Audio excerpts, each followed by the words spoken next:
पानी अब रसाव करके आगे आ गया है। अब हमारे गांव की जमीनों को भी क्रॉस कर गया है। पानी बहुत जहरीला है और खारा है, कोई चीज नहीं उगती। मैं तो 3 साल हो गए आ रहा हूँ। जी हाँ। तो कितने पढ़े लिखे हो आप? पढ़े लिखे 2-3 किताब पढ़े लिखे हैं, इतने ज़्यादा नहीं है। तो यहाँ पे कौन सी मजदूरी करना चाहते हैं? हेल्परी में करना चाहते हैं, उठाते ही नहीं है। क्या कहते हैं? सुबह उठाऊंगा, परी उठाऊंगा, इसे दिलासे दे रहे हैं। जो इन कंपनी और लिस्ट दे रहे हैं हमको, उसमें दिखा रहे हैं कि 150 के करीब आपके गांव के बंदे लगे हुए हैं। जब मैंने वो तस्दीक की तो उसमें पता चला कि वो कोई 20-25 लोग हैं, बाकी सारी फेक लिस्ट बनी हुई है। थर बदलेगा पाकिस्तान, ये नारा आपने अक्सर सुना होगा। इसकी बुनियाद इस पसमानदा खित्ते में मौजूद कोयला है, जिससे इस वक्त बिजली बनाई जा रही है। सवाल ये है कि जिस कोयले की ताबीर पाकिस्तान की किस्मत से की जा रही है, क्या वो यहाँ के मकामी थरी लोगों की किस्मत बदल सका है? इस सवाल का जवाब तलाश करने हम थर पहुंचे। थर में कोयला 9000 से जायद स्क्वायर किलोमीटर पर फैला हुआ है, जिसको 12 ब्लॉक्स में तकसीम किया गया है। यहाँ ब्लॉक 2 में एंग्रो कंपनी ने हुकूमत सिंध की शराकत से कोयला जलाकर बिजली पैदा करने वाला पहला प्लांट लगाया था। आमतौर पर पहाड़ी इलाकों में सुरंग लगाकर कान से कोयला हासिल किया जाता है, लेकिन यहाँ थर में ओपन पिट माइनिंग की गई है, यानी रेत को हटाकर ज़ेरे जमीन कोयला हासिल किया गया। इस कोयले तक रसाई के लिए पानी सबसे बड़ी रुकावट था, यानी पानी की 3 सतहों के बाद कोयला मौजूद था। इस पानी को जो निकासी करके उसके बाद कोयले को हासिल किया गया और वो पानी दीगर इलाकों की तरफ मुंतकिल किया गया। पानी की निकासी एक ऐसे इलाके में की गई जो कोल एरिया में नहीं आता था, जिसके चारों तरफ टीले थे। इस जगह को झील बना दिया गया। यह है गोड़ानो डैम, जिसमें जो कोयले के प्रोजेक्ट से जो अखराज किया गया पानी है उसका डिस्चार्ज किया जाता है। जब यहाँ पर यह डैम बनाया जा रहा था तो मकामी लोगों ने काफ़ी अपने तहफ़्फ़ुज़ात और ख़दशात का इज़हार किया था और कहा था कि इस डैम की वजह से उनकी जो ज़मीनें हैं वो ज़ेरे आब आ जाएंगी। ये एहतजाज ना सिर्फ इस्लाम कोर्ट में किया गया बल्कि कराची, हैदराबाद और इस्लामाबाद तक मार्च किया गया। इस डैम से चंद किलोमीटर फासले पर गांव गोड़ानो और ज़रई ज़मीनें थीं, जहां अनाज उगाया जाता था। पानी आने से पहले यहाँ ज़ेरे ज़मीन पानी की सतह 45 से 50 फुट थी। यह पानी पीने के काबिल था, लेकिन अब पानी की सतह बुलंद हो चुकी है। ये 1.5 फुट का गड़ा भी नहीं है, आप नाप करके देख लें। इससे पहले कितना नीचे पानी होता था? पहले यहाँ पानी होता था तकरीबन 45 से 50 फुट। अब ये ज़मीन जो है यहाँ भी ख़राब हो गई है। जो हम अनाज उगाते थे, बाजरा, गवार, मूंग वगैरह, वो अब इस ज़मीन में नहीं उगती। हालांकि ये ज़मीन डैम से दूर वाक़ई है। गोड़ानो थर कोल के एरिया में नहीं आता, लेकिन फिर भी इस मंसूबे से मुतासिर हुआ। गोड़ानो पहुंचे तो पानी की फराहमी का वक्त हो चुका था।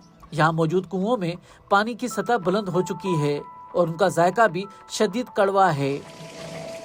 कंपनी ने यहाँ आरओ प्लांट्स लगाए हैं, जहाँ से योमिया 45 मिनट के लिए पानी मुहैया किया जाता है। मकामी लोगों का कहना है कि इस पानी से जरूरियात पूरी नहीं होती। नतीजे में उन्हें कपड़े धोने और जानवरों के लिए खारा पानी इस्तेमाल करना पड़ता है। गोड़ानो में ऐसे 100 पानी के मीठे ज़खायर थे जो हमारे ज़ाती ज़खायर थे। आज वो ज़खीरे भरे हुए हैं, लेकिन उनका पानी किसी काम का नहीं रहा। हमने कांटे लगाकर उनको ढक दिया है। हमारे जो भी माल मवेशी हैं वो ये खारा पानी पीते हैं तो तड़प तड़प कर मर जाते हैं, और यही वजह है कि अब हमारे माल मवेशी 3% भी नहीं रहे। अब जो हमें टंकियां दी गई हैं उससे हमारा गुजर नहीं होता। 2-2 डब्बे मिलते हैं, 12-12 अफराद का कुनबा है। इतने पानी में हमारा गुजर नहीं होता। हमें इस पानी ने दुखी कर दिया है। दुख है असाना पानी जो कोई ऐसे कौन तो पूरा होती। एंग्रो के ज़ेरे इस्तेमाल कोयले की कानों से सालाना 750 मिलियन टन से ज्यादा कोयला निकाला जा रहा है, जिसके जरिए 3 पावर प्लांट्स 1320 मेगावाट बिजली बनाते हैं। जब हम एंग्रो के प्लांट पर पहुंचे तो कई लोग नौकरियों की दरख्वास्तें लिए अपनी किस्मत आजमाने आए हुए थे, जिनमें से कई अरसा दराज से भी चक्कर लगा रहे हैं। रोजी के लिए आते हैं, नहीं उठाते हैं। जी हाँ, जैसे इधर ही था रियाले पोटे में। जी हाँ, ये सारे लोग इधर ही ब्लॉक के ही हैं।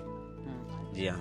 वैसे तो हम इधर के मुकामी हैं, तो हम रोज़ाना आते रहते हैं, बोलते हैं कि भाई जॉब दो, सही है ना। तो वैसे भी इधर के लोग जो भी हैं काफ़ी ये हमारे मुकामी आते रहते हैं, 4-5-6 बंदे उठाते हैं और दूसरे तो उठाते नहीं है, सही है ना। तो हम गुजारिश करते हैं कोई पर मंथ जॉब दें। इस दफ्तर से कुछ फासले पर खवातीन डंपर चलाती नजर आईं। एंग्रो इसको अपना फ्लैगशिप प्रोग्राम करार देता है।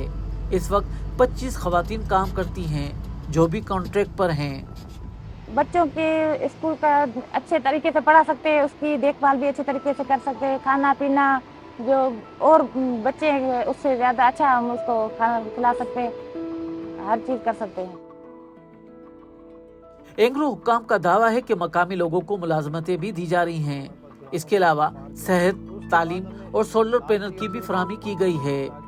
अपने परमानेंट लोग कम हैं और आउटसोर्स सर्विसेज जैसे बैगिंग है, जैसे प्रोडक्शन यूनिट्स हैं, जैसे हमारी ऑपरेटिंग यूनिट्स हैं जो कि डंपर्स और कोल एक्सकेवेटर्स चलाते हैं, तो वो आगे फिर दूसरे कंपनीज़ को आउटसोर्स किए हुए हैं।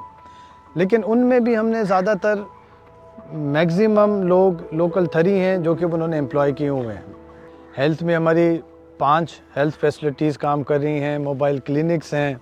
और इस वक्त जहाँ पर के पहले बच्चियाँ पढ़ती नहीं थी, हमारे स्कूलों में 35% प्लस बच्चियाँ पढ़ रही हैं। इसके अलावा हम आरओ प्लांट्स चला रहे हैं। कुछ वो हैं जो कि हमने पहले कुछ गवर्नमेंट से लिए, कुछ बनाए। लास्ट ईयर में हमने 6 आरओ प्लांट्स को बढ़ाए और इस साल हमारा टारगेट है कि 10 हम और आरओ प्लांट्स अपने ब्लॉक 2 में और गुरानों में हम वो लगाएंगे।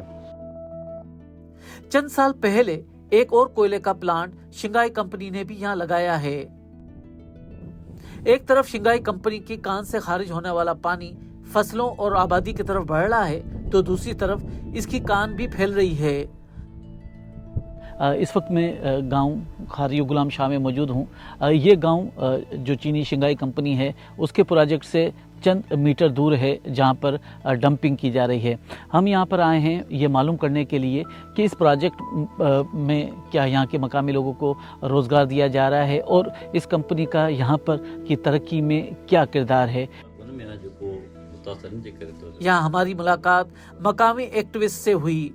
जो डंपिंग जो है तमाम नजदीक थी हुई है, जो मुझो घर है उनका तकरीबन डंपिंग बहुत नजदीक आ गई है। जो मेरा घर है इससे तकरीबन 500 मीटर के करीब है। हमारा जो कब्रिस्तान है, जो दरगाह है, उसके बिल्कुल करीब है। अब जो गर्मी के मौसम में घरों में बैठ नहीं सकते, हवा की वजह से रेत उड़ती है। जब बारिश होती है तो डंपिंग के टीलों से पानी उतरकर हमारे गांव को ज़ेरे आब कर देता है। डंपिंग जो पानी लई असांजे गोठ में चो तो उनमें गोठ जा घर के बुढ़न था। हमारा जो ब्लॉक 1 से जो भी मुतासरीन गांव हैं, खारियो गुलाम शाह है, वरवाई है, तिलवायु है, तो इनके पास इन कंपनियों के कोई ऐसा बंदा या ऑफिसर नहीं आया इस हवाले से कि आपको रीसेटलमेंट करें।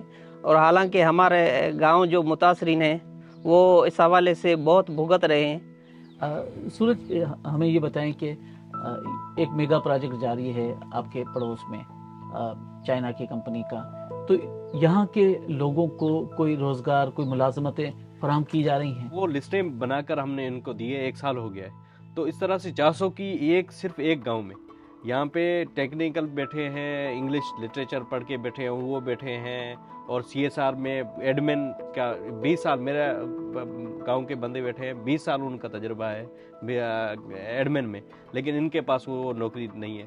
सिर्फ वो उनके पास ड्राइवरी है जो दिखा रहे हैं।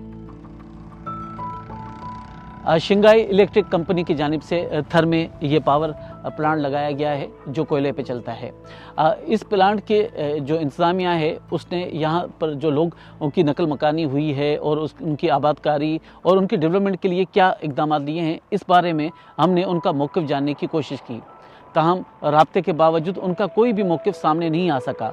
ताहम यहाँ पर यह शिकायत आम है کہ جو سوشل ریسپانسبلٹی اور جو دوسرے ترقیاتی جو کام تھے اس میں اس کمپنی کا کوئی عمل دخل نہیں ہے۔ تھر میں کوئلے کے منصوبے کے لیے بنائی جانے والی سڑک نے تھر کے ایک حصے کے رہائشیوں کو سفر میں آسانی پیدا کی ہے، جبکہ دیگر مرکزی سڑکیں ٹوٹی پھوٹی ہیں۔ یہ سڑک اسلام کوٹ کو کراچی سے جوڑتی ہے۔ اسلام کوٹ تھر کول کا مرکزی شہر ہے۔ یہاں پاور کمپنیوں کے آنے سے یہاں کی معیشت پر کیا اثرات پڑے، یہ سوال لے کر ہم ٹاؤن چیئرمین کے پاس پہنچے۔ کمپنی کی ڈائریکٹ یہاں سے پرچیزنگ نہیں ہے، وہ باہر کراچی اور وہاں سے کرتے ہیں۔ یہاں پہ لوکل جو وینڈر ہیں تو وہ یہاں سے کرتے ہیں کچھ نہ کچھ، پر جو بینیفٹ ہمیں ملنا چاہیے وہ اتنا نہیں مل رہا ہے بلاکوں کی۔ اور دوسرا اسلام کوٹ کے دوسرے جو پروجیکٹ ہیں یا کسی میں ان کا وہ ہیلپ آؤٹ نہیں ہے ہمیں۔ یہ بس وہ کہہ رہے ہیں منظور کرائیں گے، یہ پروجیکٹ ہمیں چلیں گے، اسلام کوٹ ماڈل سٹی بنائیں گے، یہ ہمارا پروسیس ہے۔ ابھی تک تقریباً یہ 4 یا 5 سال ہو گئے کہ باتوں میں چل رہے ہیں، ابھی تک کوئی ایسا پروجیکٹ بنا نہیں ہے یہاں پہ۔ حکومت سندھ نے اسلام کوٹ کے شہریوں کے لیے بجلی کے 100 یونٹ فراہم کرنے کا اعلان کیا تھا۔ دلچسپ بات یہ ہے کہ 100 یونٹس کے بجائے صرف 800 روپے ماہانہ بل میں ایڈجسٹ کیے جاتے ہیں۔ ان بجلیوں کی کمپنیوں کے خلاف آئے دن متاثرین احتجاج کرتے ہیں، لیکن ایوانوں سے صرف تھر بدلے گا پاکستان کی آوازیں آتی ہیں۔